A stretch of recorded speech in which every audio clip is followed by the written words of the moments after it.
So when you're looking at a graph, a relation, how do you tell if the relation you see on your Cartesian plane, on your coordinate grid, how do you know if it's just a relation or if it is in fact a function? And so we have this thing called the vertical line test that is a standard for looking at a graph and deciding whether or not it is in fact a function. And so I'm going to draw a curve. And this curve, the question is this curve, so this is definitely a relation, but is it a function? And so what we mean by look at it graphically is if we look at this collection of points, this smooth curve, this collection of points, does each x value get used only once? As in this x value, which looks like -4, does it only have one y value? And I would say that it does, and it's right there. Does the x value of 2, does it only have one output? And I would say, yeah, it's that output right there. And we can go through here and we can look at each individual x value. Now I'm only looking at whole number x values. We could also look at all the fractional parts in between. But is each x value only used once? And the answer is yes in this case. So we're going to do what's called the vertical line test. And the vertical line test simply states that if we make vertical lines, will the vertical line only touch our graph in exactly one spot? Now when we say vertical lines, we're talking about not just the nice, neat ones that line up with whole number x values. We mean infinitely many. If I draw infinitely many vertical lines, will any of those lines, theoretically, any of them touch more than one x value? And to give you a context for what this means, let's look at a circle.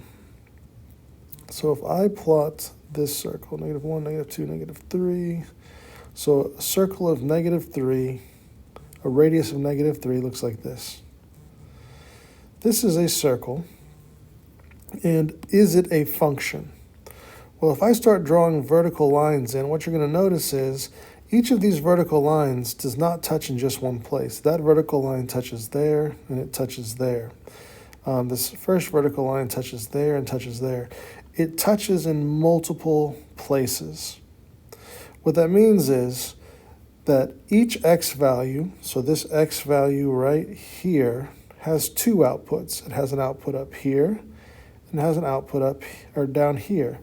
So that's the x value of -2, and what you get though is that -2 gives me that output which looks about to be +2, but it also gives me this output down here, which is about -2. It's the same x value, -2, having two different y values. So what we said earlier is that under functions in 3.1 is that each x value can have exactly one output. And the vertical line test will show us where a single x value touches in more than one spot. And so the vertical line test, once again, just to restate this, is if you make infinitely many vertical lines, will any of them, even a single one, touch the x, will any vertical line touch the graph in more than one spot? And I say even just one because this one with the circle, it spectacularly fails the vertical line test. Every vertical line, almost every vertical line I put through here is going to touch in multiple spots. But I say even just once because I want you to imagine, if we go back to this first graph, that instead of going off forever, oops, it's a little bit strong there, more than I wanted to, but instead of going off forever that way, it could curl back. If it just curled back just a little bit, we would pass the vertical line test all the way across this thing until we got over here, and just in this spot over here, it would fail the vertical line test. This is an absolute. This is an all or nothing. Either it perfectly passes the vertical line test or it fails the vertical line test. So if this was all it was, this little spot right here where it failed, that would still not qualify as a function.